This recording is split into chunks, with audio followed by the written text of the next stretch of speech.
택시와 카풀의 갈등이 이어지는 가운데 택시기사의 세 번째 분신 시도가 있었습니다.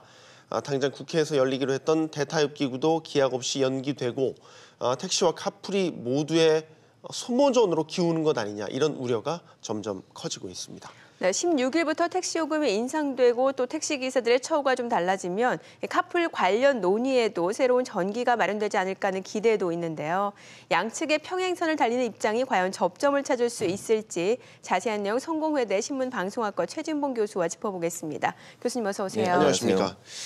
세 번째 분신 시도입니다. 그렇습니다. 간단치 않은 문제인 것 같습니다. 그러니까요. 이게 두 번이 있었고요. 두 번은 안타깝게 다 사망하셨고 다행히 이제 불행 중 다행으로 이번에 세 번째 분신 시도하신 분은 생명에는 지장이 없어요. 네. 얼굴하고 왼쪽 팔 부분에 화상을 입으셨고요. 지금 치료 중에 계신데 공교롭게 세 분이 다 개인 택시 하시는 분들이에요. 네. 그러니까 이게 약간 택시업계하고 카풀업계가 지금 부딪히는 부분인데 개인 택시 하시는 분들하고 법인 택시 하시는 분들하고 약간 차이는 있어요. 네. 그러니까 기본적으로 이제 문제 해결 방식이 그러다 보니까 어떻게 접근하냐가 좀 어려운 문제인데 이걸 이제 타협점을 찾기가 좀 어려운 상황에 놓여 있다고 볼 수 있을 것 같습니다. 네. 뭐 지금 사실 어떤 식으로든 결론이 나지 않기 때문에 이러한 안타까운 소식이 계속해서 이어지는 게 아닌가라는 생각이 드는데 지금 택시 카풀 사회적 대타협 기구 논의가 어디까지 진행됐습니까? 지금 현재는 3차, 그러니까 비공식까지 하면요 거의 50여 차례 모였어요. 그러니까 예. 10여 차례, 50여 차례 모였는데 공식적으로 대타협 기구가 출범한 이후에 모인 건 3차례거든요. 네. 그러니까 지난번 11일 날 3차 회의 하던 도중에 이 사건이 터지는 바람에 결국 회의가 중단이 됐어요. 네. 근데 2차 회의하고 3차 회의에서 어떤 접점을 찾았냐면 택시의 그 플랫폼을 접목시키는 사업까지는 접점을 찾았어요. 그러니까 그 부분은 이게 어떻게 설명할 수 있냐면 지금 현재는 논란이 됐던 게 카풀은 자가용을 가지고 있는 분들이 카풀을 할 수 있도록 서비스를 하는 것이 원래 기본적인 포맷이었잖아요. 네. 근데 그게 일단 자가용을 좀 안 하도록 하는 쪽으로 방향을 잡고 대신 택시의 플랫폼을 장착을 해서 IT 어떤 기술을 장착을 해서 택시를 대상으로 해서 카풀을 할 수 있도록 하는 방안, 이런 방안들이 논의가 됐었어요. 근데 그게 네. 완전히 확정된 건 아니고 2차, 3차에서 그런 부분이 논의가 되면서 접점을 찾아가는 것처럼 보였는데 3차 협의가 지금 중단되는 상황에서 그래서 결국 이제 이렇게 되는 거죠. 김현미 교통부장이 무슨 얘기를 했냐면 그러니까 택시의 우버화, 이런 얘기를 했어요. 그러니까 택시를 우버처럼 카풀에 활용할 수 있는 방안들을 논의하는 쪽으로 아마 방향이 진행됐던 것 같아요, 논의가. 근데 네. 그것도 지금 중단된 상태라고 볼 수 있을 것 같습니다. 지금 다음 회의가 지금 날짜가 잡힌 게 아니죠? 잡히진 않았어요. 그리고 기약 네. 없는 그런 지금 상태인 현재는 거네요? 그렇습니다. 네, 맞습니다. 아이고, 이거 그러면은 언제까지 이게 결론은 언젠가 나야 되긴 하는 건데. 그렇죠, 맞아요. 네. 계속해서 이렇게 시간만 끌고 있는 것 아닌가라는 생각이 예. 들 수가 없습니다. 좀 정치권이 뭐 나서서 문제를 해결하는 듯 보이기도 했는데 지금 택시업계와 카카오 사이에서 뭐 지금 이러지도 저러지도 못한 상황이 그런 계속해서 상황이에요. 이어지고 예, 있어요. 맞아요. 예. 결국 안 하니 못한 거 아니에요? 이게 왜냐면 이게 택시업계는 일단 카풀을 안 된다는 거예요. 그러니까 카카오 택시가 하는 카카오 이제 카풀 서비스 있잖아요. 네. 뭐 카카오 모빌리티에서 하는 카풀 서비스 안 된다. 이거부터 안 하겠다고 먼저 얘기하고 나와라. 이렇게 얘기를 하고 있는 상황이기 때문에 접점을 찾기가 어려운 거죠. 그다음에 아까 말씀드렸지만 지금 이제 문제가 되는 것은 세 분이 분신을 시도하셨잖아요. 이분들이 다 개인 택시 업체라고 말씀드렸잖아요. 이분들이 가장 문제를 삼는 게 뭐냐면 택시 업계가 전체적으로 죽게 되면 본인들은 지금 개인 택시 같은 경우에는 권리금이라고 해서 이 번호판을 판매를 하게 돼 있잖아요. 매매를 네. 하게 되는 이게 거의 퇴직금 역할을 해요. 택시 운전사 네. 입장에서는. 네. 근데 이게 보통 8,600만 원 정도 하던 게 지금 6천만 원까지 떨어졌어요. 왜냐하면 카카오 카풀까지 되면 택시업계가 이제 별로 호황이 안 될 것이고 그러면 이 번호판을 매매하는 권리금도 당연히 떨어질 수밖에 없잖아요. 그러니까 이분들 입장에서는 생계가 달린 문제이고 이제 연세가 많으신 분들 같은 경우는 이제 퇴직을 하셔야 되는데 일을 그만두셔야 되는데 그렇게 퇴직금 형태로 받아야 되는 권리금이 줄어드니 이게 이제 생존권하고 직접 연관이 있는 것이고 그래서 이제 문제는 뭐냐면 법인 택시 같은 경우는 지금 정부가 어떤 정책을 쓰고 있냐면 예를 들면 산학금 제도를 완전히 없애고 월급제로. 완전 월급제로 가자. 네. 근데 이건 개인 택시하고 또 다른 문제예요. 예. 그러니까 지금 택시 노동조합도 개인 택시 하시는 분들도 들어와 있고 법인 택시 하는 분도 들어와 있잖아요. 이 두 분들 사이에 약간의 이제 결이 다른 어떤 주장을 하고 있는데 그러다 보니까 사실은 택시업계 전체가 살아날 수 있는 방법, 산학금 제도를 없애는 것은 법인 택시한테 유리할 수는 있지만 개인 택시 입사는 그것보다는 택시업계 전체에 어떤 불황이 오게 되면 그 자체가 권리금이 줄어들게 되고 그러면 결국 본인들의 퇴직금 명목으로 지금 가지고 있는 개인 택시 사업자 등록증 이게 별 권리가 없는 상황이 돼버리는 상황. 이러다 보니까 접근이 안 되고 있는데 일단 조금씩 양보하는 방법밖에 없다 저는 개인적으로 생각합니다. 자, 이렇게 분위기가 어수선한데 예. 일단 16일부터 택시 요금이 기본요금 올라요. 인상됩니다. 그렇죠. 뭐 택시업계 오랜 수건이었던 만큼 사실 택시요금이 인상이 되면 택시업계도 뭔가 카풀 논의에 있어서 새롭게 좀 전환점을 마련할 수 있지 않을까라는 기대의 목소리도 나왔던 게 사실인데 네, 글쎄요, 별로 지금으로서는 네, 지금 글쎄요네요. 말씀하신 것처럼. 네. 왜냐하면 이게 3,800원으로 오르거든요. 3,000원, 3,800원 오르는데 이제 법인 택시 하시는 분들은 이제 개인 택시 하시는 분들은 일정 부분 도움이 되겠죠. 그런데 네. 법인 택시 하시는 분들은 뭐라고 얘기하냐면 그렇게 되면 만약 회사가 분명히 산학금을 올릴 거다. 그렇죠. 그렇게 되면 본인들한테 돌아오는 돈은 얼마 없을 거라는 얘기를 해요. 그럼 결국 이제 방법은 산학금 제도를 없애고 완전 월급제로 가야 되는데 완전 월급제에 대해서는 이제 택시 사업자들이 일정 부분 좀 물론 받아들이려는 의도는 갖고 있는 것 같아요. 그러나 네. 어느 정도의 서류에서 합의를 볼 거냐 하는 부분은 좀 논란이 있는 것 같고요. 그다음에 이제 저렇게 되면 3,800원으로 오르게 되면 이게 카카오 모빌리티나 아니면 지금 현재도 그 카풀 서비스가 되고 있는 부분이 있어요. 타다나 플러스나 이런 그렇죠. 서비스를 예. 하고 있잖아요. 네. 그쪽으로 더 많이 쏠릴 가능성이 있어요.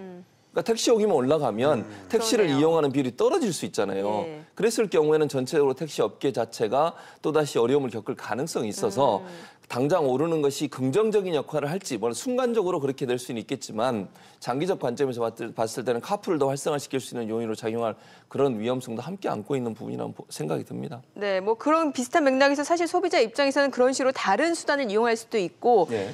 또 뭐 어찌 보면은 택시 요금은 인상이 되는데 카풀 자체를 허용하지 않는다라는 것 자체가 사실 납득하기 어려운 부분이거든요. 그러니까 소비자 입장에서는 사실 그 부분이 문제인 거예요. 네. 그러니까 택시 업계가 뭐 물론 이제 택시 업계 어려운 부분을 충분히 이해하고 공감합니다만 택시 서비스 문제에 있어서 불만들이 많이 있잖아요. 사실은 뭐 탑승 거부하는 경우도 있고 그렇죠. 뭐 이런 부분들 때문에 이제 카풀 서비스가 활성화되면 택시 업계도 함께 서비스가 좋아질 거라는 기대감을 갖고 있었는데 소비자 입장에서는 택시 요금을 오르는데 그러면 다른 선택지는 전혀 못하게 한다?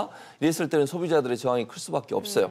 또 하나 문제가 되는 게 뭐냐면 아까 제가 언급해드린 2차, 3차를 거치면서 플랫폼을 장착을 해서 택시가 우버처럼 탑승을 하도록, 카풀을 하도록 하는 그런 역할을 하자고 지금 논의가 되고 있잖아요. 네. 그럼 문제가 되는 게 뭔지 아세요? 합승이 문제가 돼요, 합승. 카풀이라고 하는 게 한 사람을 태우는 건 아니잖아요. 그렇죠. 가는 길에 있으면 다른 사람을 태워요.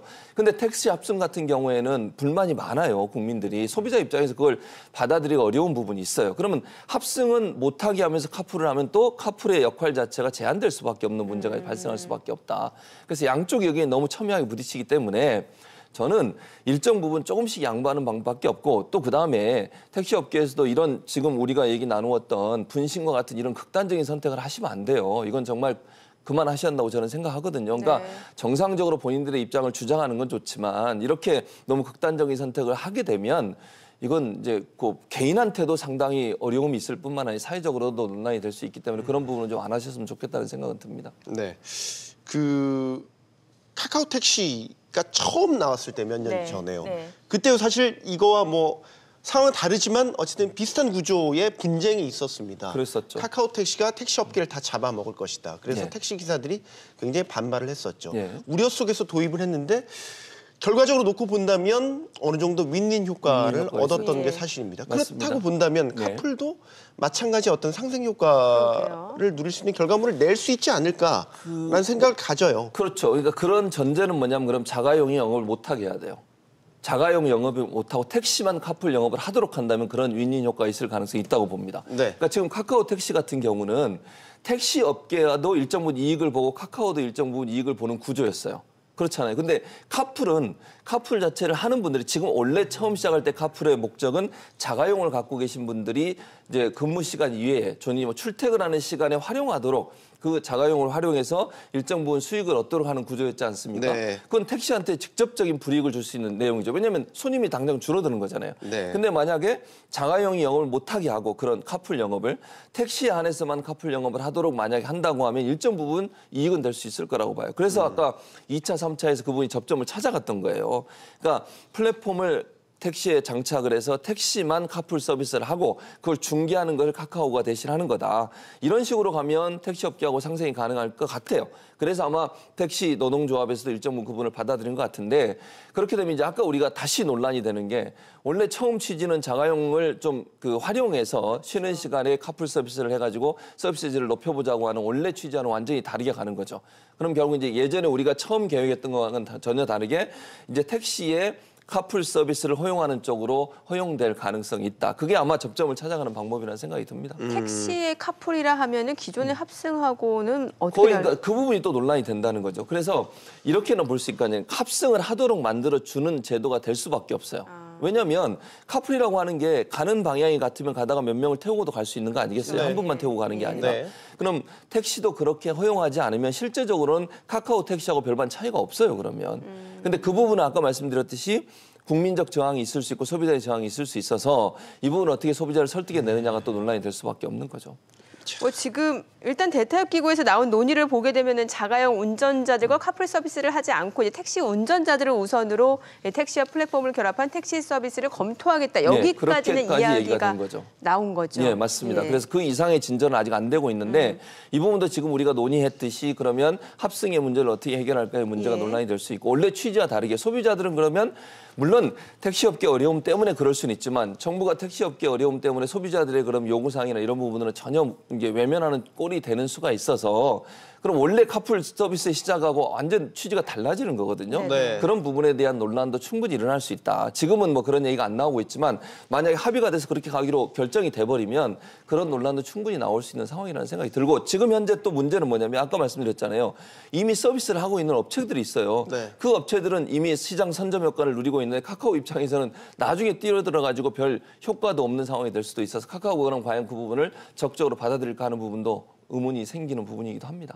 과연 변화의 바람을 어디까지 인위적으로 막을 수 있겠느냐라고 보는 게 IT 업계의 시각이거든요. 비단 지금 뭐 타다 아까 참 얘기 나왔지만 서비스들은 계속해서 개발돼서 지금 나오고 하고 있어요. 있어요. 신기술들, 그래서. 신서비스들. 맞습니다. 비단 우리나라뿐만 아닙니다. 뭐 동남아에도 우버와 비슷한 서비스가 나와서 선풍적인 맞아요. 인기를 끌고 있고요. 그러니까. 그러니까 과연 언제까지 이렇게 인위적으로 막을 수 있겠느냐라는 그러니까요. 거예요. 근본적인 제 말이. 물음인 거죠. 그래서 저는 이 서로 양보해야 된다고 봐요. 지금 그러니까 택시 업계가 자가용은 안 됩니다. 이거 하면 절대로 안 됩니다라는 그걸 전제를 깔고서 지금 대화를 하니까 대화가 안 되고 있는 거거든요. 그래서 이건 이 택시 업계도 일부 양보하고 또 카풀 하려는 카카오 모빌리티도 일부 양보하고 이런 쪽에서 접점을 찾아야지. 그리고 소비자의 입장도 일정 부분 정부는 반영을 해야 돼요. 지금은 당장 급한 불 끄려고 소비자 입장은 전혀 지금 개입이 안 된 상태에서 양쪽의 의견만 조율을 하고 있는 상황이거든요. 네. 그러니까 이런 부분들이 너무 강하게 가다 보면 소비자들이 나중에 불만이 생길 수 있고 소비자가 외면하면 아무리 좋은 제도를 만들어놔도 그 제도가 성공할 수 없습니다. 네. 결국 택시 업계도 마찬가지 아니겠어요? 소비자들이 이용할 수 있도록 하는 서비스가 제공돼야 되는 것이고 그래야 소비자들이 이용할 수 있지 않겠습니까? 그런 점에서 본다고 하면 양보가 필요한 상황이다, 지금은. 그러니까 한쪽이 일방적으로 본인들의 주장만 하면서 양보를 전혀 하지 않으려는 태도를 보이면 사회적 대타협 기구라는 게 필요한 이유가 뭐겠습니까? 아니, 지금 현재 원래 카풀 서비스를 하려고 하는 목적이 있잖아요. 네. 자가용도 일부 들어가면서. 네. 그리고 이게 논란이 되니까 그러면 대타협 기구 만들어서 서로 합의해보자. 그러면 타협을 하기 위해서는 서로가 양보가 일정 부분 필요한 게 전제가 돼야 되는 거 아니겠습니까? 그런데 한쪽에서 예컨대 이 부분은 절대로 할 수 없습니다. 라고 얘기해버리면 네. 타협의 여지가 없는 것이 되기 때문에 그런 자세는 좀 바꾸는 게 필요하지 않나 하는 생각은 듭니다. 네. 일단은 지금으로선 무슨 결론을 어떻게 된다라고 말씀드리기도 참 어렵습니다. 그냥 상황을 계속 지켜보고 잘 한 발씩 양보해 주기를 기다리는 수밖에 없을 것 같습니다. 최진봉 교수였습니다. 고맙습니다. 네, 감사합니다. 잘 들었습니다.